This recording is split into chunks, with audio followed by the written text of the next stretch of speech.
وحبيب ربنا وطبيبنا وطبيب قلوبنا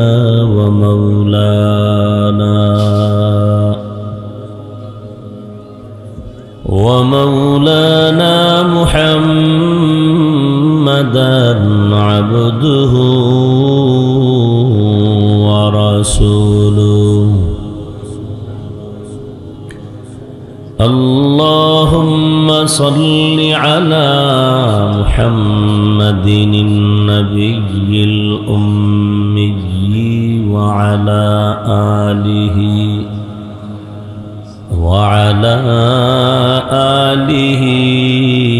وسلم تسليما.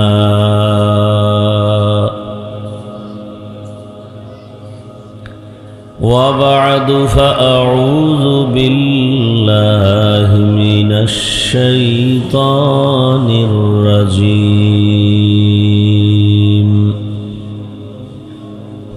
بسم الله الرحمن الرحيم.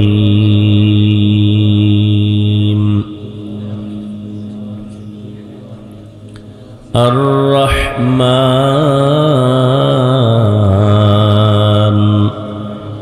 علم القرآن خلق الإنسان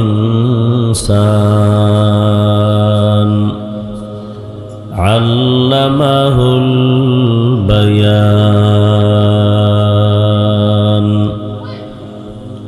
وقال رسول الله صلى الله عليه وآله وسلم: خيركم من تعلم القرآن وعلمه. صدق الله مولانا العظيم وصدق رسوله النبي الأمي الكريم. ونحن على ذلك من الشاهدين والشاكرين والذاكرين، والحمد لله رب العالمين. سبحانك لا علم لنا إلا ما علمتنا إنك أنت العليم الحكيم. رب اشرح لي صدري ويسر لي أمري واحلل عقدة من لساني يفقه قولي.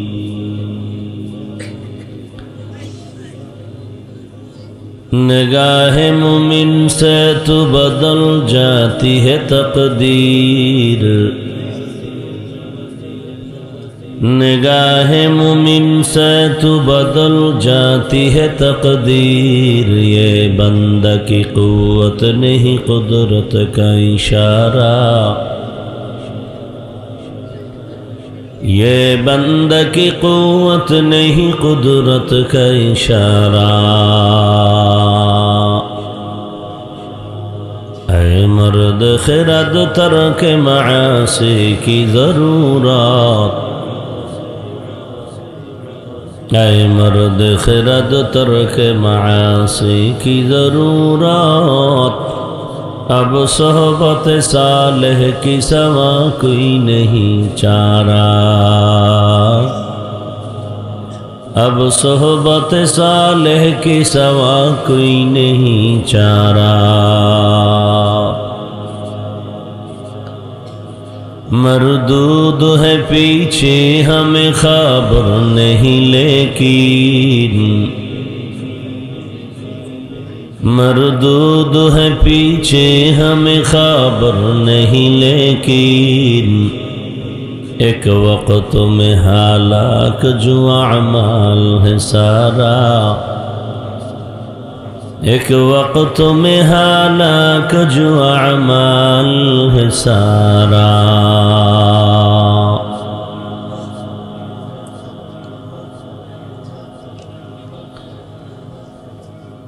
আজকের এই দারুল ফালা কওমি মাদ্রাসার আয়োজনে ওয়াজ মাহফিল 15 নভেম্বর 2025।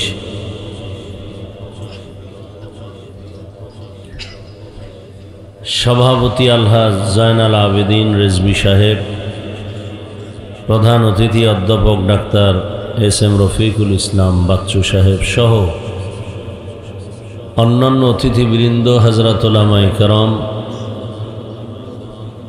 এলাকার বিভিন্ন স্থান থেকে আগত আল্লাহ পাকের আশিকিন, জাকিরিন, শাকিরিন, মুহিব্বিন, মুরব্বিয়ানে আযম, কলিজার টুকরা আমার সমবয়সী যুবক বন্ধুগণ, স্নেহের ছোট ভাই, পর্দার আড়ালে মাইকের আওয়াজ শ্রবণরতা সম্মানিতা মা ও বোনেরা, আল্লাহ পাকের দরবারে শুকর যে আল্লাহ আমাদেরকে সুস্থ রেখেছেন, আলহামদুলিল্লাহ।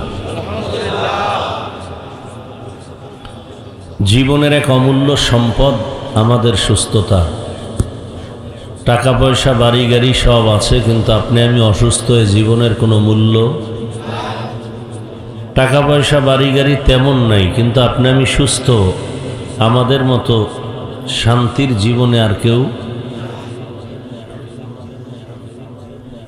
আমাদের সুস্থতাকে আল্লাহ পাক দায়েমান কবুল করেন।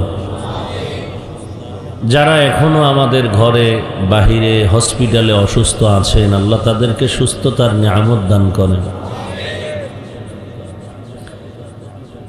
হাজারো লাখো মানুষের ভেতর থেকে বাছাই করে দয়াময় রব্বুল আলামিন পৃথিবীর শ্রেষ্ঠ মজলিস, তওবা কবুলের মজলিস, বরকতি মজলিসে আমাদেরকে কবুল করেছেন। আর একবার শুকর আদায় করি, আলহামদুলিল্লাহ। দরুদ ও সালাম সৈয়দুল মুরসালিন, রাহমাতুল লিল আলামিন, শফিউল মুজনিবিন, খাতামুন নবিয়্যিন, সৈয়দুস সাকালাইন, ইমামুল মুরসালিন, শফিয়ে আযম, রসুল আকরম, রহমত আলম, নবিয়ুল আরব আল আজম, হাবিব কিবরিয়া, আশরফুল আম্বিয়া, সৈয়দুল আম্বিয়া, শফিয়ে মাহশর, সাকি কৌসর, आका नामदार, मदीना का ताजदार, आफ्ताब नबूवत, फ़ख्र मौजूदात, सैयदुल मखलूक़ात, हज़रत मुहम्मदुर रसूलुल्लाह। সবাই পড়েন নবীজির উপরে একবার যদি পড়েন সাল্লাল্লাহু আলাইহি ওয়া আলিহি, এই শব্দটা বাড়ায় পড়বেন, সাল্লাল্লাহু আলাইহি ওয়া আলিহি ওয়াসাল্লাম। এই একবার পড়বেন, সাথে সাথে 3টা পুরস্কার পেয়ে যাবেন। প্রথম পুরস্কার 10টা গুনাহ মাফ হয়ে যাবে। দ্বিতীয় পুরস্কার 10টা নেক আমল নামায় যোগ হবে। তৃতীয় পুরস্কার আল্লাহর দরবারে আপনার মর্যাদা 10 গুণ বেড়ে যাবে। এই 3টা পুরস্কার পাবেন কতবার দরুদ পড়লে? একবার পড়লে এত পুরস্কার। যদি সেই দরুদটাকে আপনি 100 বার পড়েন, 200 বার পড়েন, 300 বার পড়েন, পড়তেই থাকবেন, জীবনের আর কোনো বড় পাওয়ারফুল আমল দরুদের থেকে নেই। অনেক লাভ, দুনিয়াতেও লাভ, আখিরাতেও লাভ। আল্লাহ আমাদের বেশি বেশি দরুদের আমল করার তৌফিক দান করেন।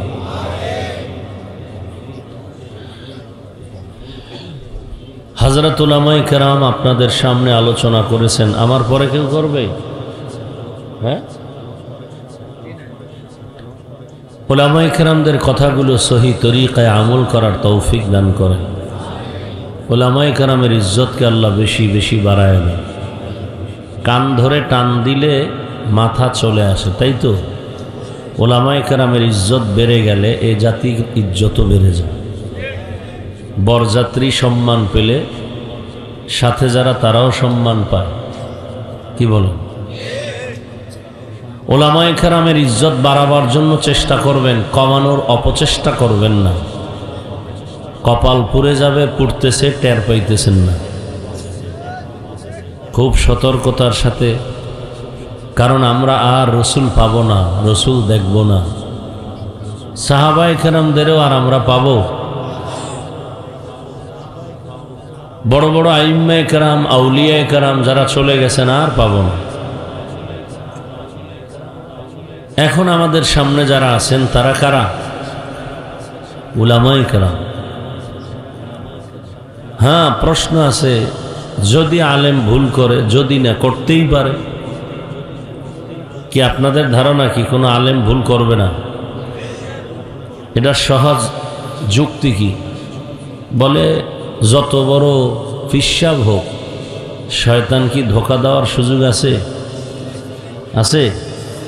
যদি বলেন আছে, তো ভুল করারও সুযোগ আছে।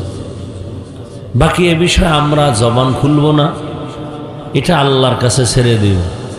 ফয়সালা আরশে আজিম থেকে হবে। কি বলেন? আমরা জবান থেকে কোনো মন্তব্য করে শুধু শুধু গুনাহগার হব না, কোনো লাভ নাই। তবে একটা আন্তর্জাতিক চক্রান্ত চলতেছে উম্মতের মাঝে আলেমদের দূরত্ব তৈরি করা। কেন? কয় যে আলেম থেকে যদি উম্মতকে আলাদা করা যায় তো ইসলামের বাতি পাওয়ার কমে যাবে। এ হলো এক চক্রান্ত। আর একটা কঠিন চক্রান্ত হলো আলেমরা যেন এক হতে না পারে।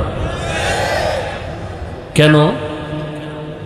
আজকে যদি সব শীর্ষস্থানীয় উলামায়ে হাজরাত এক হাতে হাত রেখে ময়দানে কালকে বেরিয়ে পড়েন, পরের মাস থেকে দেশ চালাবে উলামায়ে কেরাম, বিন্দু কোনো সন্দেহ নেই। কারণ যে লোকটা নামাজ পড়ে না সেও দিল থেকে আলেমকে ভালোবাসে। সাধারণ মানুষ কি বলে? বলে বহু কিছু দেখে ফেলেছি, এবার হুজুরেরা আপনারা এক হয়ে আসেন, আপনাদের দেখতে চাই। এখন আন্তর্জাতিকভাবে চক্রান্তে আলেম যেন এক হতে না পারে। এদের যদি কোটি টাকা ব্যয় করা লাগে করো, আলেম যেন এক হতে না পারে। কারণ আলেম ওলামা এক যদি হয়ে কাজ করেন, আমার এই দেশের মধ্যে কোনো মায়ের সন্তানের সাহস নাই আলেমের চোখের দিকে তাকায় কথা বলবে। ভাই এই সময় নেই, স্লোগান দিবেন রাস্তায়, কারণ আর একবার স্বাধীন করতে হবে আমার দেশকে। জুলাইয়ের যে স্বাধীন করছেন এতে সফল হয় নাই, হয়েছে? সফল যদি হয়ে থাকে তো এখনো কেন স্বামীর সামনে স্ত্রীকে ধর্ষণ করা হয়? সফল হয়ে থাকলে বাবার সামনে তার মেয়েকে কেন ধর্ষণ করা হয়? স্বাধীনতার সফলতা আসলে কেন ব্যবসায়ী দিব্যি আরামে নিরাপত্তার সাথে সে ব্যবসা করতে পারে না? এই স্বাধীন হবে না। খোদার কসম, আমি মুসলমানের সন্তান এবং আমি বৈধ নাগরিক হিসাবে বলছি, আল্লাহর কসম, ইসলামের স্বাধীন যতদিন হবে না ততদিনে জমিনের মধ্যে শান্তি আসবে না। আল্লাহর কসম। আপনি মানেন না মানেন সেটা আপনার বিষয়। শান্তির একমাত্র ঠিকানার নাম ইসলাম। সহজ কথা, ইসলাম ছাড়া শান্তি দিতে কেউ পারবে না। কেন পারবে না? কে দিবে? আমি। আমার জিহ্বা না পাক, অন্তর না পাক, চোখ না পাক। আমি স্বার্থপর। যে আমাকে স্যালিউট দেয় আমি তাকে সহযোগিতা করি, যে করে না দেয় না আমি তার বিরোধিতা করি। তাহলে আমার দ্বারা সমাজে শান্তি আসবে না। ইসলাম কি বলে? দুইজন দেখা হলে কি দাও? সালাম। মানে কি? এই শান্তি শুরু হয়ে গেছে। দুদিক থেকে সালাম, আসসালামু আলাইকুম, ওয়ালাইকুম আসসালাম, শান্তি বর্ষিত হোক। দুই দিক থেকে শান্তির দোয়া। ইসলাম কি বলে? ও বড়রা, তোমরা ছোটদেরকে মায়ার নজরে দেখো। ও ছোটরা, তোমরা বড়দেরকে সম্মানের নজরে দেখো। তো বড়রা যদি ছোটদেরকে মায়ার নজরে দেখেন ইসলাম অনুযায়ী, তাহলে কোনোদিন বড়রা ছোটর উপরে জুলুম করবে না। ছোটরা যদি বড়দেরকে সম্মানের নজরে দেখে, কোনোদিন বড়দের সাথে ছোটরা বেয়াদবি করবে না। এটা ইসলাম পারবে। যেমন নগদ প্রমাণ দেই, এই যে আপনার একটা সমাবেশ করেছেন, ধরে নেন এই সমাবেশটা, এই জামায়াতটা যদি আপনাদের গাজীপুরের কোনো টাকাওয়ালা করে, তাহলে এই মানুষগুলোকে এখানে আনতে হলে ফ্রি গাড়ি দিতে হবে। আসার পরে বসার জন্য ভিআইপি ব্যবস্থা করতে হবে। পৃথিবীর এই 3rd ক্লাসের বিছনা দিলে জুতার বাড়ি মারবে। সত্য কথাটা বলে। এরপরে নাস্তা দিতে হবে, না হয় চেয়ারের বাড়ি। আমি কি নতুন বলতেছি না, পিছনে এগুলো হচ্ছে। খালি প্যাকেট কম পাইছে চেয়ারের বাইরে বেরি। আর কুলাঙ্গার কিছু ওই দলের মধ্যেই থাকে, ওরা ভিডিও করে জাতিরে জানায় আমরা কত বড় বেয়াদব দেখো। বাইরের মানুষ দেখায় না, নিজেদের লোকেরা দেখায়। চিন্তা করেন, এরপরে এতগুলো মানুষকে নিয়ন্ত্রণের জন্য পুলিশ দরকার, র্যাব দরকার, সর্বশেষ যদি হিমশিম খায় তখন কুত্তা দরকার। কারণ মানুষ বেঈমানি করে, কুকুর বেঈমানি করে না।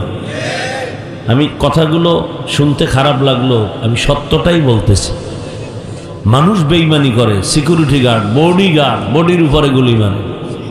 কিন্তু কুকুর না খায় মালিকের পাহারা দেয়। কুকুর মানুষের ক্ষতি করে না, মানুষ মানুষের ক্ষতি করে। কিন্তু বলেন তো, এখানে আপনাদের গাড়ি ভাড়া দেওয়া হয়েছে, বিছানা ভিআইপি। পৃথিবীতে এর থেকে 3rd ক্লাসের বিছানা আছে? বসার পরে কোনো কষ্ট আছে? কে বড়, কে ছোট, কে ধনী, কে গরিব, কে আলেম, কে মূর্খ, সব একাকার। নাস্তা দেওয়া হবে নাই, বরং কিছু টাকা রেখে দেওয়া হইল মাদ্রাসার জন্য। নিয়ন্ত্রণের জন্য কতগুলো র্যাব পুলিশ আছে এখানে? নাই। কোনো আওয়াজ আছে? কোনো পেরেশানি আছে?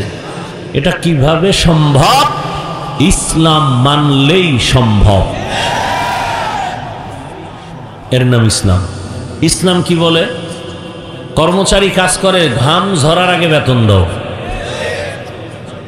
ইসলাম দিয়ে যদি দেশ চলে, তাহলে কোনো কর্মচারী, শ্রমিক মে দিবস পালন করা লাগবে না, বেতন এমনি পেয়ে যাবে। আর এখন মে দিবস পালন করিয়াও শ্রমিকের অধিকার আদায় হয় না। রাস্তায় মিছিল, আগুন, জ্বালাও পোড়াও, পুলিশের ভিড়া, এগুলো চলে না। আপনারা গাজীপুরের মানুষ, এটা ভালো জানেন। আর আমাদের বদভ্যাস, দোষ করছে একজনে, ক্ষতি করে আর একজনের। আপনি গার্মেন্টস মালিক আপনাকে টাকা দেয় না, বেতন দেয় না, শ্রমিকদেরকে বলছি, তা আপনি তার সাথে বুঝবেন। রাস্তাঘাটে বাসে আগুন দিবেন কেন? রাস্তা বন্ধ করে দিবেন কেন? ওই যাত্রীর দোষ কি? এগুলো সব সমাধানের একটাই পথ, ইসলাম।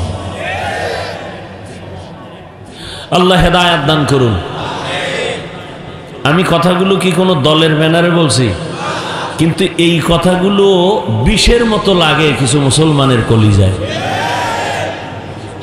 ধর্ম প্রমাণ, এই কথাগুলোই কোনো ইমাম সাহেব আগামী জুমায় যদি মসজিদে বলে, উভয় কি?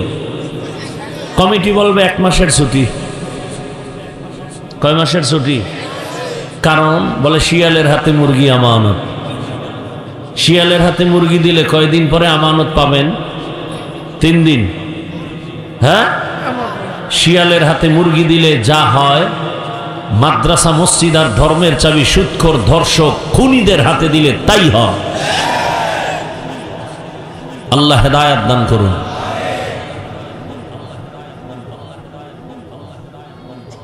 আমি যে আয়াত পড়েছি, আয়াতের মূল বিষয় হলো আল্লাহর কাছে মানুষ কারা, কারা জান্নাত পাবে। সব মানুষ জান্নাত পাবে না, আসলে যারা মানুষ তারা জান্নাত পাবে। সেই আসল মানুষ কারা, এই আয়াতের মধ্যে সে বয়ান। তর্জমাটা বলি, এরপরে 10-15 মিনিট আমি ব্যাখ্যা করে বিদায় নিব। যেহেতু আমার আর এক জায়গায় প্রোগ্রাম, আপনার ভালোবাসা নিয়ে আর এক জায়গার বরদোয়া নিয়ে কোনো নেওয়ার যৌক্তিকতা আমার নেই। আল্লাহ পাক শেষ পর্যন্ত মাহফিল কবুল করেন। আল্লাহ বলেন, আর রহমান আল্লামাল কুরআন খালাকাল ইনসান আল্লামাহুল বায়ান। রহমান হলেন তিনি, কোরআন শিক্ষা দিলেন যিনি, মানুষ সৃষ্টি করলেন যিনি, বয়ান শিক্ষা দিলেন যিনি। নবীজি বলেন, খায়রুকুম মান তাআল্লামাল কুরআন ওয়া আল্লামা। জমিনের মধ্যে যারা কোরআন শিখবে, অন্যকে কোরআনুল কারীম শিক্ষা প্রদান করবে, তাদের মতো দামি শ্রেষ্ঠ কেউ নাই। ডাইরেক্ট কোরআন শিখা, আলিফ বা তা সা শিখাইতেছি, এটাও শ্রেষ্ঠ। আবার আমরা যারা ব্যাখ্যা শিখাইতেছি বয়ানের দ্বারা, এটাও সেই শ্রেষ্ঠ মজলিস। আবার কোরআন বুঝার জন্য আমরা অন্য কিতাব পড়ি 16 বছর, 15 বছর, 20 বছর, এগুলো এই জন্য এদেরকে বলা হয় তালিবুল ইলম। আর তালিবুল ইলম যারা, আল্লাহর কোরআনের ইলম তালাশ করে যারা, এদের দাম কত? বলে এরা যখন জমিনে পদাচারণ করেন, এদের কদমের নিচে ফেরেশতারা নূরের পাখা বিছায় দেন।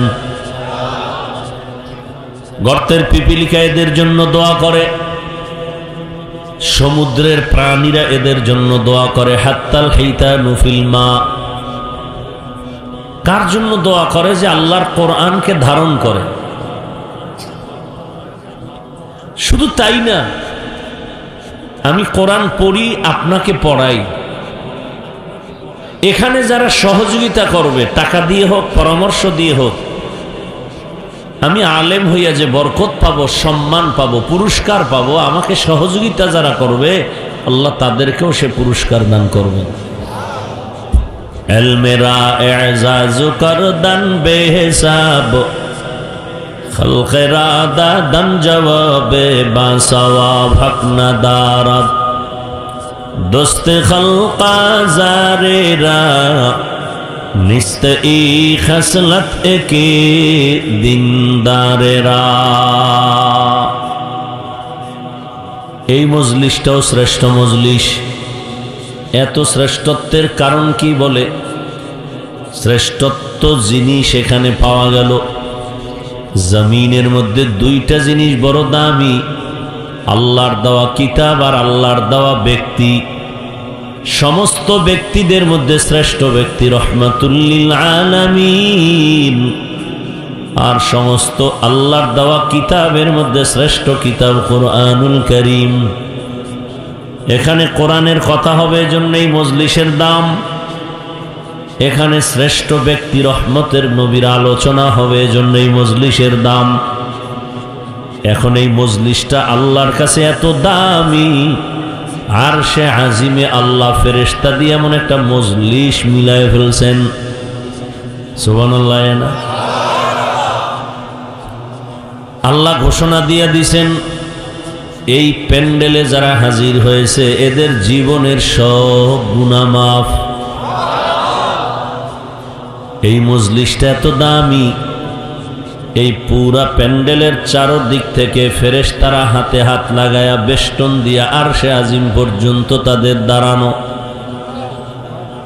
নবীজি বলেন, এই মজলিসটা যতক্ষণ চলবে ততক্ষণ অনবরত রহমত বর্ষণ হবে। নবীজি আরো বলেন, কেউ যদি ঘর থেকে এই মজলিসে বের হয়, প্রত্যেকের সাথে 70,000 রহমতের ফেরেশতার কাফেলা আল্লাহ লাগায় দিছেন।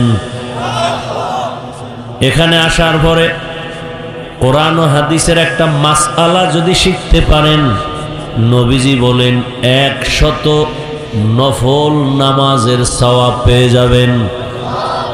যদি এখানে বসে আহলে হক উলামাদের বয়ান শুনে অনেকগুলো মাসআলা শিখতে পারেন, 1000 রাকাত নফল নামাজের সওয়াব পেয়ে যাবেন। আরো মজার কথা, এখান থেকে যখন আপনারা, নবী বলেন, তওবা করে বিদায় নিবেন, মায়ের গর্ভ থেকে বাচ্চা যেমন নিষ্পাপ দুনিয়াতে আগমন করেন, এই কোরআনের বাগান থেকে প্রত্যেকটা মানুষ গুনাহমুক্ত নিষ্পাপ হয়ে বাড়ির দরওয়াজায় ফিরে যাবেন।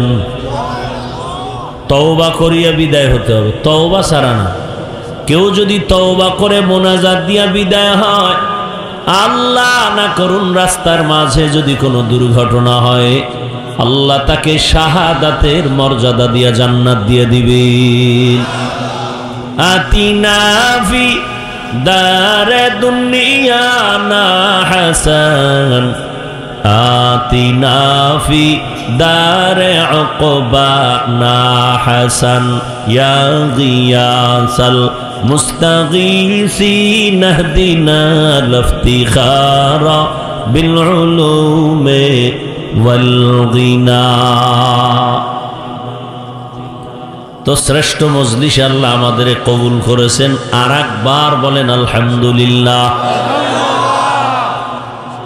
নবীজি বলেন ক্বালা রাসূলুল্লাহ সাল্লাল্লাহু আলাইহি ওয়া আলিহি ওয়াসাল্লাম আলহামদু আলা নি'মাতি আমানুল লিজাওয়ালিহা।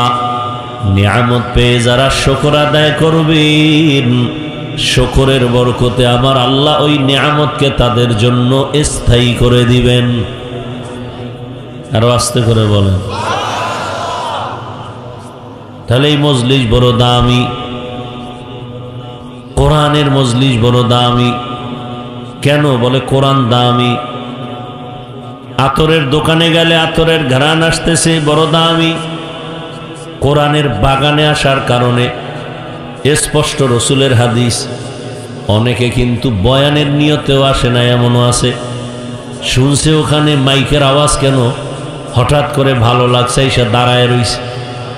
আল্লাহ কয় ফেরেশতা, অনেকেই তো বয়ানে আসছে, কিন্তু ওই বান্দা তো বয়ানের নিয়তে আসে নাই। তোমরা জানোনি? ফেরেশতারা বলেন ও আল্লাহ, যেই বান্দা বয়ান শোনার নিয়তে আসে নাই, এর হালাত কি, এর মর্যাদা কি পাবে? বলে যারা বয়ানের নিয়তে আসছেন, যারা বয়ানের নিয়তে না আসিয়াও দাঁড়ায় গেছে, আমি আল্লাহ এদের সাথে তাকেও মাফ করে দিলাম। ধানের সাথে সিটা যেমন একদমে বিক্রি হয়, ঠিক তেমনি ভাবে নেককারদের সাথে গুনাহগারেরাও আল্লাহর কাছে নাজাত পেয়ে যাবে। এবার আসেন হাদিসের উপরে কথা, সময় সংক্ষিপ্ত, আয়াত নিয়ে কথা বলি। আল্লাহ বলেন আর রহমান, রহমান হলেন তিনি, আল্লামাল কুরআন, কোরআন শিক্ষা দিলেন যিনি। রহমান হলেন তিনি, খালাকাল ইনসান, মানুষ সৃষ্টি করলেন যিনি। এখান থেকে একটা পয়েন্ট খেয়াল করেন। আল্লাহ বলতে গিয়ে ধারাবাহিক বললেন আমি এমন রহমান, কোরআন শিখাইয়া মানুষ সৃষ্টি করেছে।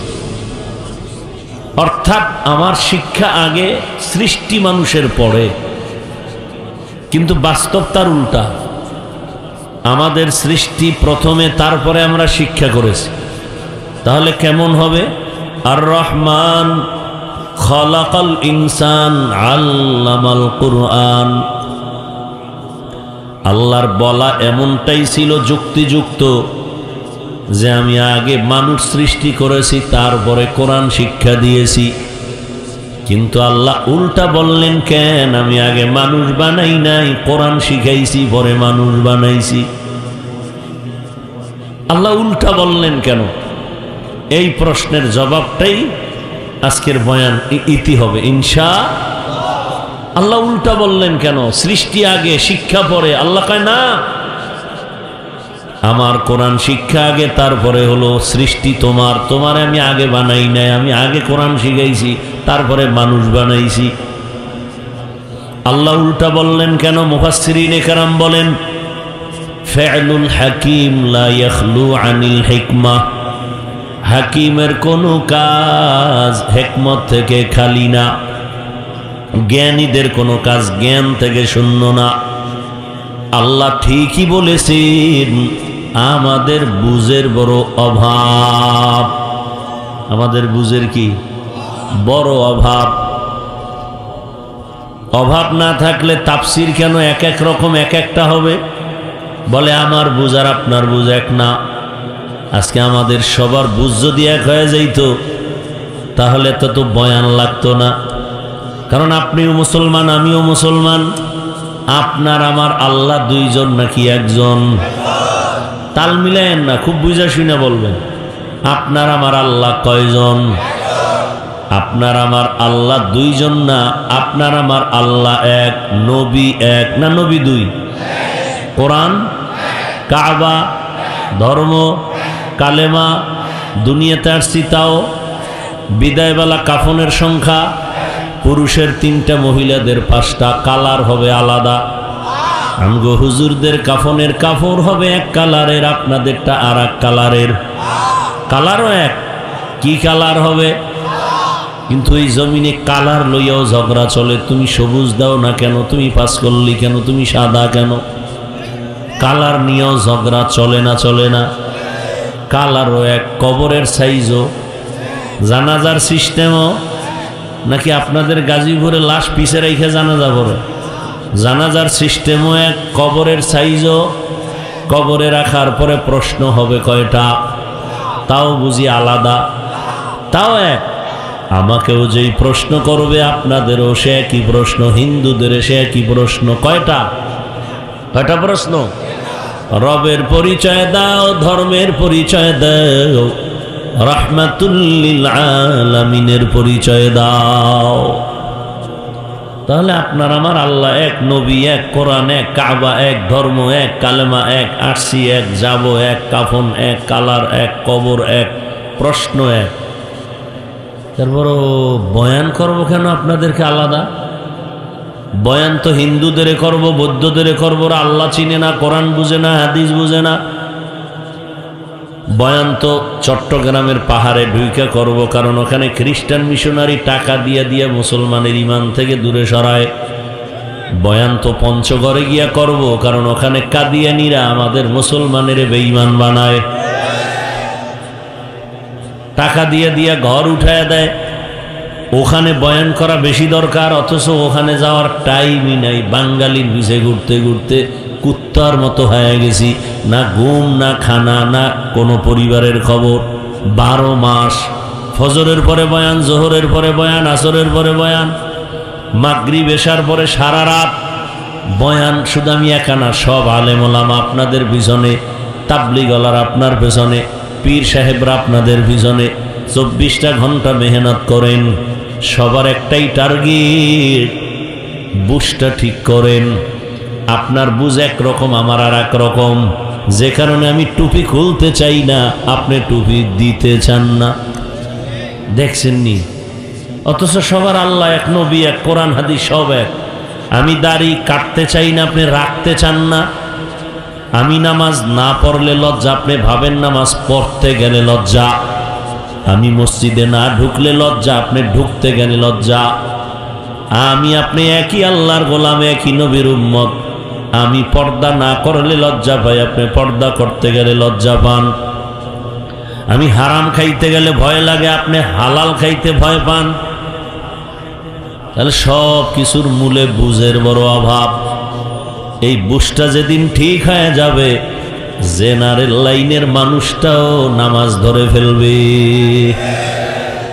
আর এই বুঝটা যতদিন ঠিক হবে না, তখন আমার মতো মাওলানা হইয়াও মহিলারে পাশে লইয়া ইফতারি খাবে। কথা বলেন না কেন? সব কিছুর মূল বুঝ ঠিক করতে হবে। এজন্য আল্লাহ রসুল বলেন, মাইয়ুরিদিল্লাহু বিহি খাইরান ইউফাক্কিহু ফিদ্দীন। আল্লাহ যারে বেশি আদর করেন, ভালোবাসেন, তাকে তাফাক্কুহ ফিদ্দীনের মাকাম দান করেন, দ্বীনের বুঝ দান করেন। আমরা দ্বীন জানি, কিন্তু মিথ্যা বলা হারাম, গালি দেওয়া হারাম, গীবত করা হারাম, চুরি করা হারাম, ডাকাতি হারাম, জুলুম করা হারাম। কি এটা কেউ জানেন না? মা বাবার সাথে বেয়াদবি করা হারাম, মদ পান করা হারাম, জুয়া খেলা হারাম, তাস খেলা হারাম, নাচ গান দেখাও হারাম, গানের আওয়াজ শোনাও হারাম। সব জানি, সব জানি, মানি না কেন? বুঝের অভাব, বুঝ ঠিক হয় নাই। আমি বুঝি আমার টুপি আমার সম্মান, আপনি বুঝেন বিড়ি খাইলে সম্মান। কি নাহলে আপনি মানুষের সামনে বিড়ি টানেন কোন লজ্জায়? ওটা কোনো শরীরের লাভ আছে বলেন?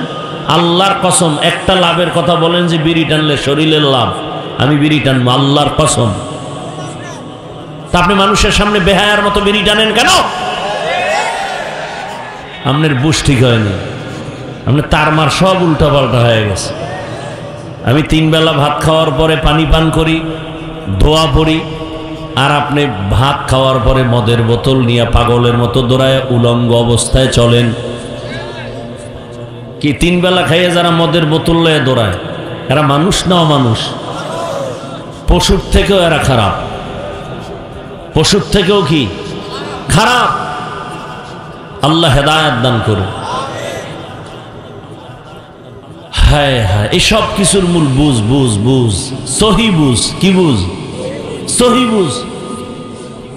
একজনে টুপি দিছে, ধরেন টুপি কি রসুলের মহব্বতে টুপি দিস, আর একজনে লাগছে পিছাই, তুমি পাঁচকল্লি দিলা কেন? এখন এর কানের উপর একটা থাপ্পড় কে দিবে? যাই বেয়াদব। এই লোকটা পাঁচকল্লি দিক আর সবুজ দিক দিছে, তো যারা দেয় না এদের পিছনে মেহনত কর, এগুলো নিয়ে কোনো চিন্তা নাই। ও টুপি পাল্টানের চিন্তায় ব্যস্ত। কত মানুষ নামাজ পড়ে না, এগুলো নিয়ে চিন্তা নাই। কেডা বুকে হাত বাঁধে নাবির নিচে নিয়ে ব্যস্ত। যারা তারাবি মোটেও পড়ে না, এগুলো নিয়ে কোনো ফিকির নাই। 20 রাকাত পরে খারা এগো কমাও। এরকম ফাউল মানুষ আছে না নাই? আল্লাহ হেদায়াত দান করুন। বুঝ ওইটা ঢুকে গেছে। হায় হায়, আপনাদের জেনারেল লাইনের বহু আল্লাহর বান্দা স্কুলে পড়ে, কলেজে পড়ে, ব্যবসা করে, চাকরি করে, doctor, professor, engineer, OC, DC SP, নামাজি নাই কেন? এগো বুঝ ঠিক নেই। হ্যাঁ না, এরা বোকা হয়ে গেছে, আর আপনাদের জ্ঞান এখনো ঠিক আছে। ওই কোন মসজিদে বলে গরু ঢুকছিল, গরু তো মুয়াজ্জিন বা খাদেম এই পায়ে বেতের বাড়ি আর বাড়ি। এই তুই মসজিদে ঢুকলি কেন? মালিক টের পায়ে আইছে দৌড়াইয়া, এই হুজুর আপনি গরুটারে মারেন কেন? ও বুঝে কিছু?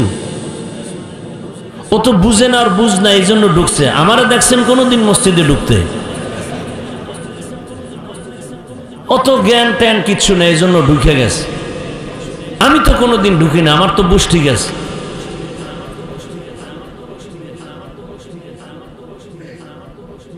এই নামাজ, এই ইমানদার, এই মুসলমান,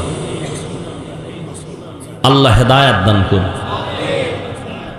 মুসা নবী একদিন আল্লাহ রেখে, আল্লাহ এই যে ফেরাউন আমারে এত জ্বালায়, তুমি তো দেখো। কহা তো তোমার কি মজা লাগে না? এত জ্বালান জ্বালায়, তুমি পারো না ওরে? তোমারে কত টাইম লাগে তুমি ওরে মাইরা ফেলাইতে? কয় মাত্র কুন আর ভাইয়া কুন। কথা তুমি তামসা দাও, কিছু কও না কেন? ও যে আমারে এত কষ্ট দেয়। এইবার আল্লাহ কয়, এই মুসা, ফেরাউনের বানাইছে কে? তুমি না আমি? কাল্লা আপনি। ওর খানা কে দেয়? আপনি। ওর রিজিক কে দেয়? আপনি। ওর হায়াত, ওর চলাফেরা, বাতাস, যা কিছু দরকার কে দেয়? তা আপনি দিছেন। আল্লাহ বলেন, হে মুসা, আমারটা খাইয়া, আমার নেয়ামত পাইয়া, সূর্যের আলো, চাঁদের আলো, বাতাস, পানি, নদীর মাছ, গাছের ফল, জমিনের ফসল, আমারটা খাইয়া যেই বেঈমান আমারে গালি দেয়, ওই বেঈমান তোমার বিরোধিতা করা কোনো ব্যাপার না। ঠিক নেই? যেই নেমো হারাম আল্লাহর দেয়া নেয়ামত খাইয়া নামাজ নাই, রোজা নাই, তেলাওয়াত নাই, বউর হক আদায় করে না, সন্তানের হক আদায় করে না, ভাইয়ের হক আদায় করে না, প্রতিবেশীর হক আদায় করে না, কর্মচারীর বেতন মাইরা খায়, এমন বেয়াদবেরা আমগো আলেমের বিরুদ্ধে বলা কোনো ব্যাপার না। तुको जाओ सुन्नते अहमद को जा बा मोहम्मद कैबुअद निस्बतरा मन अहब्बा सुन्नती कौले रसूल मजदाए का नमाई हम कुन कबूल। अल्लाह पाक रब्बुल आलमीन दुनियाते मानुष बनाया। আল্লাহ আগেই সিদ্ধান্ত নিছেন মানুষ হবে সৃষ্টির শ্রেষ্ঠ জাতি। বানাবার আগেই সিদ্ধান্ত না পরে? আগেই। দুনিয়াতে আল্লাহ মানুষ বানাবেন, পাঠাবেন।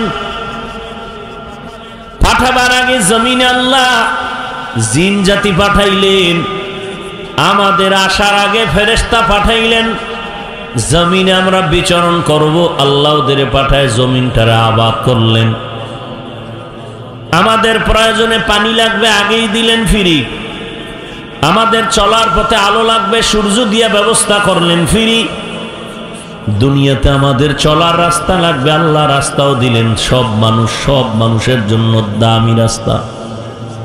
দুনিয়াতে সব প্রাণী চলার রাস্তা আছে, মানুষের চলার রাস্তা হলো পবিত্র এবং পিওর। আল্লাহ সব ব্যবস্থা করে মানুষ পাঠাইছেন। আর এই মানুষ যেন দুনিয়াতে নিজের ইজ্জত নিয়ে সম্মান নিয়ে বেঁচে থাকতে পারে, সেজন্য ব্যবস্থা দিছেন দুইটা। এক ব্যবস্থা ব্যক্তি, আর এক ব্যবস্থার নাম কিতাব। শ্রেষ্ঠ ব্যক্তি রহমতের নবী, শ্রেষ্ঠ কিতাব হলো কোরআন। নবী মক্কা নগরীতে আসলেন, 40 বছর পর্যন্ত নবী কোনোদিন কাউকে দাওয়াত দেন না, নামাজের কথা বলেন না।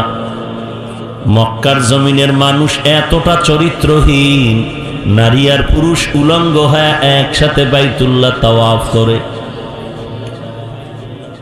এতটা খারাপ তারা, কোন পশু জবে করলে রক্তগুলো বাইতুল্লাহর দেওয়ালে মাখে আর বলে আমাকে পশুর কোরবানি কবুল হয়ে যাবে। বাবা হইয়া নিজের কন্যার গলা টিপে মেরে ফেলে, কন্যা পছন্দ করে না, নারী সমাজের অভিশাপ। রহমতের নবী আইসা নারীর ইজ্জত দিছেন। আর 1500 বছর পরে আমার দেশের কিছু অভোলা নারী, আমাদের কিছু দেশের নারীরা রাস্তায় বের হয়ে গেছে, স্লোগান দেয় ইসলাম নারীর অধিকার দেয় নাই। আর এদের সাথে কিছু লম্পটের বাচ্চারা তাল মিলায়।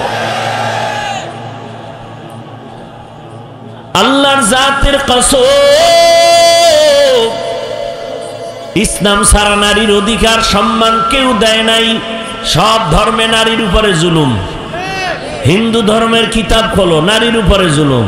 খ্রিস্টানদের কিতাব খুলো, নারীর উপরে জুলুম। বৌদ্ধদের কিতাব খুলো, নারীর উপরে জুলুম। একমাত্র নারীর সম্মান আর ইজ্জত দিছে কে? ইসলাম।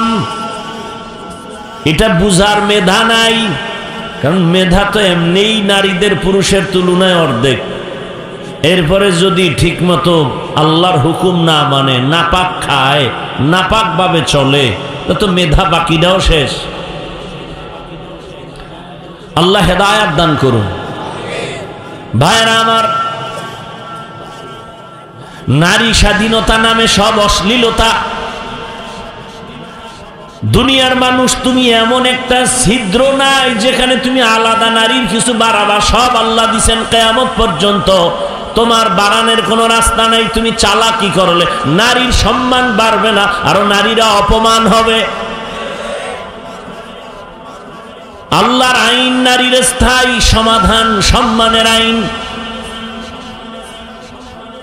দুনিয়াতেও নারীর সম্মান, আখিরাতেও নারীর সম্মান। একটা বাচ্চা দুনিয়াতে আসবে, তার সম্মান কত? রহমতের নবী বলেন, আমার এত সুনাম, আমার একটা ছেলেও নাই, আমি 4 কন্যার বাবা। কে? রহমতের নবী 4 কন্যার বাবা, কোনো ছেলে নাই। মক্কার বেঈমানেরা কয়, মুহাম্মদ তোমার ধর্ম মানিয়া লাভ নাই, তুমি মরে গেলে তোমার ধর্ম শেষ, তোমার বংশ শেষ, কোনো ছেলে নাই। যারা গালি দেয়, নবী সইনা মনে একটু ব্যথা পাইছেন। আল্লাহ আয়াত নাজিল করে বলেন, ইন্না আতাইনাকাল কাউসার। নবী, ওদের অস্তিত্ব থাকবে না, দুনিয়ার কেউ ওদের চিনবে না, আর আপনার সম্মান কিয়ামত পর্যন্ত বজায় থাকবে। আপনার কাউসার দিলাম, কাউসার, এই কাউসারের মাধ্যমে আপনার সম্মান অক্ষুণ্ণ থাকবে কিয়ামত পর্যন্ত। কাউসারের অনেকগুলো অর্থের মধ্যে এক অর্থ হলো রুহানি সন্তান। যদিও নবীর ঔরসের কোনো ছেলে দুনিয়াতে নাই, তবে রুহানি সন্তান এই জমিনে অভাব নাই। নামাজ পড়ে না, পর্দা করে না, কিন্তু নবীর বিরুদ্ধে কথা বললে মেনে নিবে না। ভাইরা আমার, রহমতের নবী বলেন, আমি 4 কন্যার বাবা। আমাকে আল্লাহ তো স্পেশাল করে বানাইছেন। 100 পুরুষ, হাজারো পুরুষের মধ্যে যেই শক্তি আমি মুহাম্মদের মধ্যে একা, তার চেয়ে আরো বেশি। আর সেই শক্তিওয়ালা মানুষ রহমতের নবীর যখন 25 বছর বয়স হয়, তখন তার যৌবনের পাওয়ার কত, এবং যে কোনোদিন কাউকে গালি দেন না, তার চরিত্র কত সুন্দর। সেই সময় আমার নবী 2 জন স্বামী বিদায় হওয়া, একাধিক সন্তানের মা খাদিজাতুল কুবরা রাদিয়াল্লাহু আনহাকে বয়স 40, নবীর বয়স 25, নবী তাকে বিবাহ করলেন। নবী তার ঘরে 4টা কন্যা সন্তান হলো। রহমতের নবী জীবনের শুধু একটা স্ত্রী, তার কুমারী আয়েশা রাদিয়াল্লাহু আনহা। 6 বছরে রাসূলের সাথে বিবাহ, 9 বছরে নবীর ঘরে গেলেন। আম্মা জানের 18 বছর যখন বয়স হলো, নবী দুনিয়া থেকে চলে গেলেন। জানা থাকলে বলেন, নবীজির ঘর আম্মা জান করলেন কতদিন? গেছে, সব ঘুমিয়ে গেছে। কয় বছর? তো যেই জানোয়ার পশুর বাচ্চাগুলো বলে রসুলের যৌবনের তাড়নায় অনেক বিয়ে করছে, ওদেরকে জুতা দিয়া ফিডাইলেও তো ঋণ আদায় হয় না। যে তোদের ব্রেনের মধ্যে কুকুর পায়খানা করেছে, তোরা কুকুরের পায়খানা খেয়েছ। জীবনে একটা নারী রসুলের কুমারী, নাম কি? কয় বছরে বিয়া? ঘরে গেলেন কবে? নবীর ঘর করলেন কয় বছর? এটা যৌবনের তাড়না। বরং আয়েশার বিয়ার প্রস্তাব আসছে আরশে আজিম থেকে, আল্লাহ দিছেন। অথচ ভরা যৌবন 25 বছরে রসুল বিয়া করলেন এমন একজন বিধবা নারী, তার বয়স কত? 40। 2 জন স্বামী আগে চলে গেছে, একাধিক সন্তানের মা। এরপরও যারা রসুল দেখতে পারে না, এদের জন্য এই সংসদে আইন যারা করবে না, ওদেরকে সংসদে নেওয়া মুসলমান কোনোদিন এটা বরদাস্ত করতে পারে না। তোমার নেতারে গালি দিলে কষ্ট লাগে, লাঠি মিছিল করো। দুনিয়ার সব নেতা এক পালায় দিল, আমার রসুলের পেশাবের সমান হবে না। সেই রসুলের মর্যাদা রক্ষা করতে যারা সংসদে পারে না, এদেরকে সংসদে নেওয়ার কোনো সুযোগ নাই। আল্লাহ হেদায়েত দান করুন। সমস্যাটা কোথায়? কোথায় সমস্যা? রসুলকে শেষ নবী মানে না, রসুলের গালি দেয়, এর কোনো বিচার নাই। সমস্যা কোথায়? সমস্যা আপনাদের মধ্যে। কাদের মধ্যে? আপনাদের মধ্যে। আঙ্গুলের টিপটা যদি হিসাব করে দিতেন, তাহলে কোনো পাওয়ারওয়ালা নারীর উপরে ধর্ষণের জুলুম করতে পারত না। আপনার আবার ভোটের আগে পাইবেন না বরকত। আগের রাত্রে তাহাজ্জুদের টাইমে বসতে আসবে, কির তাবলিগওয়ালা হিসাবের মুরিদ খাইয়া পেট ভাসায় দিবে যে না, আমি আপনার পক্ষে আছি, কোনো টেনশন নেই। খালি ভোর রাত্রে হাদিয়া দিবেন, আর দিনের বেলা আপনি যত আকাম করেন সব মাফ। এই যারা ভোটের আগে টাকা খাবি, নিমক হারাম, আমি তাদের বলি, বাথরুমে ঢুইকা 10 গ্রাম পায়খানা খাইও, আর গাজীপুর শহরে গিয়া হালাল সাবান কিনিয়া কুলি কইরো, গন্ধ থাকবে না। তো ভোটের আগের রাত্রে যারা টাকা খাবে, জাহান্নামের জুতার বাড়ি ছাড়া এদের কপাল ঠিক হবে না। নির্লজ্জ কথা, এই হারাম খায়া রক্ত হবে, তো রক্ত না পাক, গোশত না পাক, এই টাকা মেয়ে খাবে, তোমার সন্তান খাবে, ওদের রক্ত না পাক। এই টাকা তোমার স্ত্রী খাবে, ওদের রক্ত না পাক। তুমি স্বামী নামের কলঙ্ক, তুমি বাপ নামের কলঙ্ক। সন্তানের হালাল খাওয়াইতে পারবা না, নিছো কেন সন্তান? স্ত্রীকে হালাল কামাই দিতে পারবা না, করছো কেন বিবাহ? কে বলেছে তোমাকে বিবাহ করার জন্য? তুমি রোজা রাখো, আবার ডবল করার নিয়ত করে, একটার হক আদায় করতে পারে না, 2টা লয়ে টানা দেন। আল্লাহ হেদায়েত দান করুন। রাগ করতেছেন? রহমতের নবী 40 বছর পর্যন্ত কারো কাছে দাওয়াত দেন নাই। 40 বছর পরে আল্লাহ কোরআন নাজিল করলেন, দাওয়াত শুরু হয়ে গেল। বিশাল ইতিহাস। নবী ঘুরে নেবার দাওয়াত দেন আর বলেন, লা ইলাহা ইল্লাল্লাহ, তোমরা এই কালেমা পড়ো তো তোমাদের কামিয়াবি হয়ে যাবে, তুফলিহুন, মান ক্বালা লা ইলাহা ইল্লাল্লাহ দাখালাল জান্নাহ, যারা লা ইলাহা ইল্লাল্লাহর উপরে জীবন চালাবে তারা জান্নাতি হয়ে যাবে। এক আল্লাহর ইবাদত করো। দাওয়াত চলতেছে, দুশ্মনেরাও দুশ্মনী করতেছে। এক পর্যায়ে নবী আবার এসে একদিন বলে, তোমরা রহমানের ইবাদত করো। ওই বেঈমানেরা তো হুদাই প্রশ্ন করত নবীরে আটকানোর জন্য। আমাকে সমাজে কিছু মানুষ আছে না, মানে কোনো কাম নাই, হুজুর দেখলেই মাথাটা গরম হয়ে যায়। হুজুর গো গালি দিতে পারলে আর খুশি লাগে, হুজুরদের বিরোধিতা করতে পারলে খুব ওই দিন আরামে ঘুমাইতে পারে। তো দেখলেই উল্টা পাল্টা প্রশ্ন। ইমাম সাহেবের দেখে কয়, কি হুজুর আমার চিনেননি? কয় না তো, আমি তো এলাকার মাস্তান। কত মসজিদে তো দেখি না। মসজিদে যাবো কি জন্য? আপনাদের মধ্যে কি আছে? কয় কেন? কথা আচ্ছা দেখি বলেন তো, মুসা নবীর মায়ের নাম কি? হুজুর কয় এটা তো আমার এখন মনে নাই, পরে বলবো। এই জন্যই তো মসজিদে যাই না। এরকম কিছু বেয়াদব আছে না নাই? হুদা হুজুরদের প্রশ্ন করে আটকাইব। মাদ্রাসার একটা ছাত্র দেখছে, এই মাদ্রাসায় ঘুরে হবি কি, জীবনে কোনো চাকরি পাবি? নো তার বুঝে না। কি পড়ো? কয় আলিফ বা তা সা এডি ভরি। এগুলি ভরে হইব কি? অনেক জ্ঞান হবে। আচ্ছা তোর কি জ্ঞান কেমন দেখি তো, বলতো পৃথিবীর মধ্যখান জায়গা কই? এটা অনর্থক প্রশ্ন।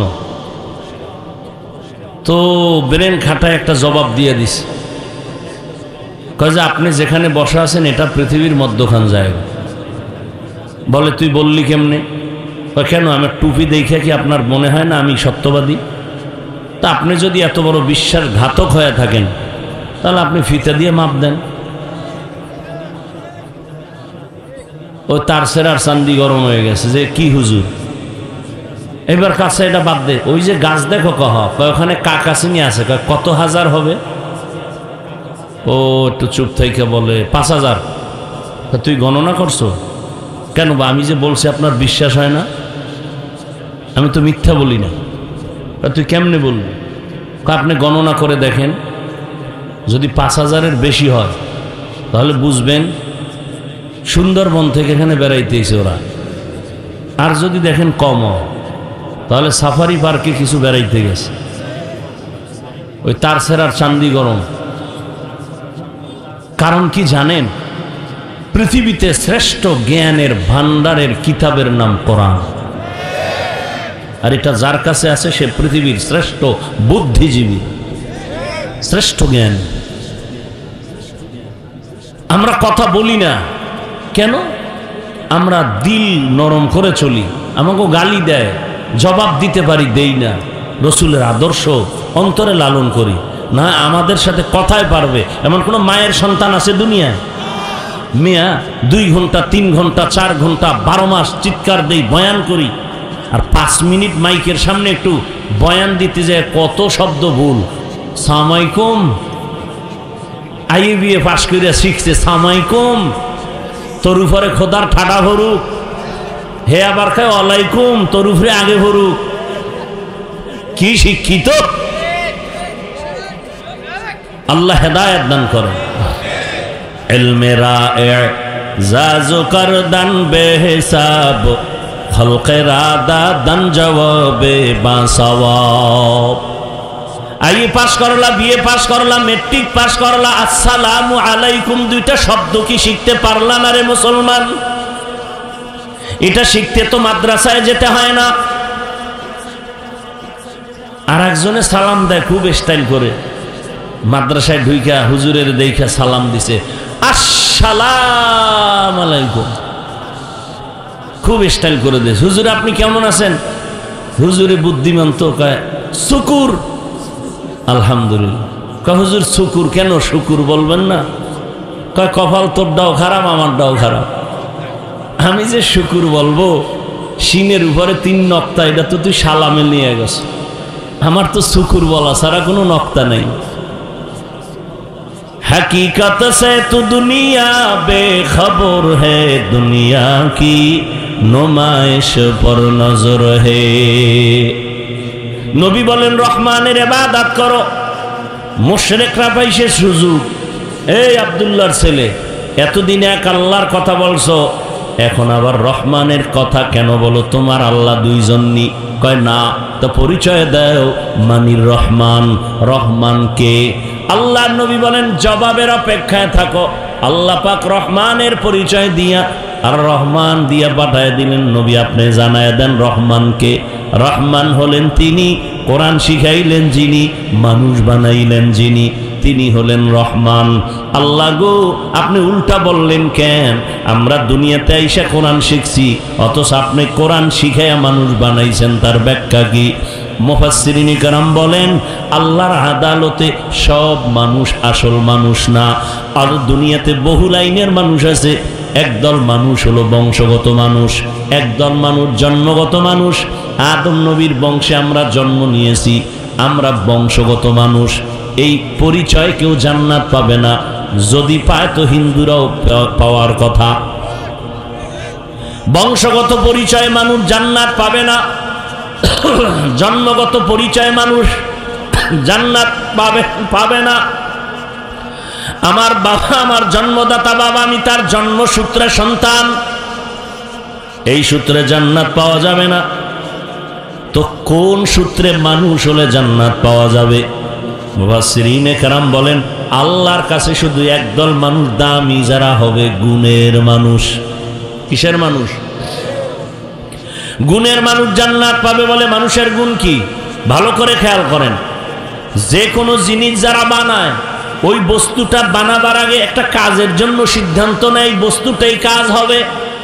তাহলে মূল উসুল, মূল নীতি, যেই বস্তুটা যেই কাজের জন্য বানানেওয়ালা বানায়, ওই বস্তুটার ওই কাজ হলো গুণ। যেমন আমি মাউথের সামনে কথা বলি, হর্ন কথাগুলো ইউনিটার মেশিনের মাধ্যমে বের করে। এই মাউথ মাইকওয়ালারা মাইক যখন বানাইছে, কি কাজের জন্য বানাইছে? আওয়াজটা সুন্দর করে, কাছের আওয়াজ দূরে দিবে এই জন্য। তাহলে মাইকের গুণ কি? আওয়াজ দেওয়া, এটাই কাজ, এটাই গুণ। বাতিওয়ালা বাতি বানাইছে কেন? আলো দেওয়ার জন্য, আলো দেওয়া বাতির গুণ। পাখাওয়ালা পাখা বানায় কেন? বাতাস দেওয়ার জন্য, বাতাস দেয়া পাখার গুণ। আগুন জ্বালায় কেন? গরম হওয়ার জন্য, গরম হওয়া আগুনের গুণ। বরফ নেয় কেন? ঠান্ডা লাগানোর জন্য, বরফের গুণ ঠান্ডা, আগুনের গুণ গরম। মাইকের গুণ আওয়াজ দেওয়া, বাতির গুণ আলো দেওয়া। এখন যদি মাইক আওয়াজ না দেয়, সবাই বলবে এটাকে ফেলে দাও, এটা গুণের মাইক না। বাতি যদি আলো না দেয়, ভেঙ্গে ফেলে, এটা গুণের বাতি না। আল্লাহ মানুষ যখন বানাইছেন, বলেন আপনাদের জানা থাকলে কোন কাজের জন্য বানাইছেন? ইবাদতের জন্য। কি জন্য? ইবাদতের জন্য, আর কোন কাজের জন্য? তাহলে মানুষের গুণ কি? ইবাদত করা। কি করা ভাই? ইবাদত করা, এটা মানুষের গুণ। এখন ইবাদত কেমনে করব? সিস্টেম লাগবে, বুঝতে হবে, জানতে হবে। জানতে হলে কোরআন ধরো। আমি তো কোরআন পারি না। যারা পারে তাদের কাছে যাও। কারা পারে? বলে ওলামায়ে কেরাম, এদের কাছে যাও, কোরআন শিখো, আমল শিখা, ইবাদত করো। করলেই তুমি গুণের মানুষ। গুণের মানুষে মরলেই তুমি বিনা হিসাবে জান্নাতি। এই গুণের মানুষ হওয়ার জন্য লাগবে ইবাদত। ইবাদত শিখতে হলে লাগবে কোরআন। ওদিকে আল্লাহ ইঙ্গিত করে কয়, আমি আগে মানুষ বানাই না, আগে কোরআন শিখাইছি, পরে মানুষ বানাইছি। কোরআন শিখা যারা ইবাদত করবে তারা গুণের মানুষ। তাহলে গুণের মানুষ আগে না কোরআন আগে? কোরআনের মাধ্যমে আলেমের কাছে গিয়া শিখা ইবাদত করো, তো তুমি গুণের মানুষ হবে। আর গুণের মানুষের আমি আল্লাহ বিনা হিসাবে জান্নাত দিব। তবে শুনে রাখো, মাইকওয়ালা গুণের গুণ আওয়াজ দেওয়ার জন্য বানাইছে। এই গুণটা যদি মাইকের মধ্যে না থাকে, এলাকার সব কমিটি সহ বলবে এই মাইক ভেঙ্গে ফেল, তোর একটা টাকাও দেওয়া হবে না, লাত্তি মেরে ফেলে দাও। ঠিক যারা ইবাদতের গুণ না নিয়ে কবরে চলে যাবা, আল্লাহ বলবে ফেরেশতা, এটা গুণের মানুষ না, এটাকে শিকল লাগায় জাহান্নামে লাত্তি মেরে ফেলে দাও। এই মানুষটা আমার গুণের মানুষ না। আমার দেওয়া সূর্যের আলো নিল, চাঁদের আলো নিল, জমিনের ফল খাইল, গাছের ফল খাইয়া জমিনের ফসল, নদীর মাছ খাইল। আমি আল্লাহর নিয়ামত খাইয়া আমার হুকুম মতো নামাজ পড়ে নাই, তওবা করে নাই, গুনার দিকে দৌড়াইছে, চ্যালেঞ্জ দিছে, নামাজের বয়ান শুনিয়া বলে আমি নামাজ পড়বো না, কার শক্তি আছে পড়াবে? আমি পর্দা করব না, কার শক্তি আছে পড়াবে? আরে নিজে তো নামাজ পড়ে নাই, যারা পড়তো এদেরও ভালো জানে নাই। এরকমও কিছু কপাল পরা আছে, নিজেও নামাজ পড়ে না, অন্যে নামাজ পড়ে তাও পছন্দ করে না, নিজেও হালাল খায় না, অন্যে হালাল খাবে তাও পছন্দ করে না। এমন কপাল পরা আমাদের সমাজে আছে না নাই? ও আমার যুবক বাবারা, শিক্ষিত মুসলমান বৃদ্ধ বাবাজি, ও পর্দার আড়ালের আম্মা জানেরা, বোনেরা, আমি কিন্তু আপনাদের বলি নাই হুজুর হইয়া যান, পাগড়ি লাগায় তসবিহ হাতে নেন। আমি শুরুতেই বলেছিলাম আপনাদের মতো কত জেনারেল লাইনের মানুষ স্কুল কলেজের লেখাপড়া শিখিয়া আজকে তাকায় দেখেন কত প্রফেসর, কত ডাক্তার 5 ওয়াক্ত নামাজ পড়ে, ওসি ডিসিএসপি নামাজ পড়ে, র্যাব আর্মি পুলিশ বিডিআর এর চাকরিও করে, নামাজ পড়ে নাই? আমার অনুরোধই একটাই, আপনি কেন পারেন না? তাহলে আপনি গুণের মানুষ হতে পারেন নাই। অনুরোধ, অন্তরে এই কথাটা একটু জায়গা দেন, মনের একটু বুঝান যে আমার মতো জেনারেল লাইনের সন্তান যদি রাস্তায় গাড়ি চালায় নামাজ পড়ে আমি কেন পারি না? ব্যবসা করে নামাজ পড়ে আমি কেন পারি না? নদীর মধ্যে মাছ ধরে নামাজ পড়ে আমি কেন পারি না? র্যাব আর্মি পুলিশের চাকরি করে নামাজ পড়ে আমি কেন পারি না? শ্রমিকের কাজ করে নামাজ পড়ে আমি কেন পারি না? ও পর্দার আড়ালের আম্মা জানেরা, আপনার মতো কত মা, কত বোন এই এলাকায় এখনো আছে, পর্দা করে নামাজ পড়ে, স্বামীর মাল হেফাজত করে, মোবাইলে সময় নষ্ট করে না। আপনি কেন পারেন না? কয়দিন এই বাহাদুরি করবেন? একদিন তো আজরাইলের হাতে ধরা পড়ে যাবেন, সেদিন চলে যাবেন, কেউ নাম নিবে না। তবে যদি ভালো আদর্শ নিয়ে একটা সন্তানকে ডাক্তারও বানায় যান, আর ওই ডাক্তার যদি কোরআন পড়ে, নামাজ পড়ে, রুগীও দেখবে, নামাজও পড়বে, কোরআনও পড়বে, দোয়াও করবে, ওই সন্তানের জন্য সবাই দোয়া করবে, আর আপনার জন্য দোয়া করবে। ভালো মায়ের ভালো সন্তান। অতএব আপনি সন্তানটাকে ইঞ্জিনিয়ার বানান, টাকাওয়ালা বানান, তবে বেয়াদব যেন না হয়, কারোর সাথে খারাপ আচরণ না করে, আল্লাহর কোরআন পড়বে, মানুষের সাথে ভালো আচরণ করবে, 5 ওয়াক্ত নামাজ পড়বে, মা বাবার দোয়া নিয়ে চলবে, শিক্ষকের দোয়া নিয়ে চলবে, ওলামায়ে কেরামের পরামর্শ নিয়ে নবীর আদর্শ মেনে চলবে। এমন একটা সন্তান রেখে যাবেন, আর এই সন্তানটা আপনি বললেই হবে না। মায়ের আদর্শ ভালো হলে সন্তানের আদর্শ ভালো হবে, মা বাবার আদর্শ ভালো হলে সন্তানের আদর্শ ভালো হবে। মা বাপ আপনার আদর্শ যদি খারাপ হয়, সন্তানকে চেষ্টা করেও পারবেন না। যেই মা আর বাবা দুইজনে সন্তানের সামনে ইচ্ছা রকম গালাগালি আর ঝগড়া করে, সন্তান এগুলো শিখা ভালো হবে? কথা বলেন না কেন? যেই মা বাবা চরিত্র বিধ্বংসী কোনো কাজ করবে সন্তানের সামনে, কি করে? কয় মাও মোবাইল চালায়, গান শুনে, বাবাও চালায়, ছেলেরাও দেখতেছে, ছেলেও চালায়, ছেলে বাবা বাধা দিতে পারবে না, বলবে তুমি চালাও কেন? কি মাও বাধা দিলে ধমক দিবে, তুমি চালাও, তাতে দোষ নাই, আমারে বাধা দাও কেন? এজন্য একটা মায়ের অধিকার এবং আদর্শের দিকে খেয়াল রাখতে হবে বেশি, কারণ বাবার তুলনায় সন্তান মাকে ফলো করে চলে বেশি। এজন্য মা আপনাকে আদর্শওয়ালা হতে হবে। আপনারা তো খাদিজা রাদিয়াল্লাহু আনহার মতোই নারী, ফাতেমা রাদিয়াল্লাহু আনহার মতো নারী, আয়েশা রাদিয়াল্লাহু আনহার মতো নারী। এই স্টেজে 2টা ছেলের মাথায় পাগড়ি দিলাম, আর কোরআনের হাফেজ হয়ে গেছে। খবর নিয়ে দেখেন এদের মা বাবার মতো ধন্য আর কেউ হতে পারে না। এরে আম্মা জান, কয়দিন মনের আশা পূরণ করিয়া তো অন্যায় কম করেন নাই, এখনো কি আশা পূরণ হয় নাই? আর কতদিন বেপরদায় রাস্তায় রাস্তায় মার্কেটে ঘুরলে আপনার আশা পূরণ হবে বলেন? এবং আর কতদিন হায়াত আপনার বাকি আছে তাও হিসাব করেন। ও যুবক, মনে আশা আসছে পার্কে যাবি, কম গেলি না, এখনো কি আশা পূরণ হয় নাই? মনে আশা যাক যে সারা রাত মোবাইলে গুনাহ করবি, কম করো নাই, এখনো কি শখ মিটে নাই? বলতো আরো কত রাত্র গুনাহ করলে শখ মিটবে? আর কত রাত্র পার্কে পার্কে গেলে তোর শখ মিটবে? আর কতবার দাড়ি কাটলে শখ মিটবে? আর কতবার নামাজ ছাড়লে শখ মিটবে? বল। এবং কতদিন হায়াত আছে তাও বল। এমন একটা দিন নেই গাড়ির নিচে যুবকের লাশ দেখি না, এমন একটা দিন নেই পানির নিচে যুবকের লাশ দেখা যায় না, এমন একটা দিন নেই যে ঘুমের বিছানায় যুবকের লাশ পাওয়া যায় না। কয়দিন তুমি আজকে ভালো, কালকে হতে পারো হসপিটালের রোগী। কি বলবে এটা কেমনে? কয় যে মরণের অস্ত্র লয়ে ঘুরো, বাইক বাইক, কথা কয় না?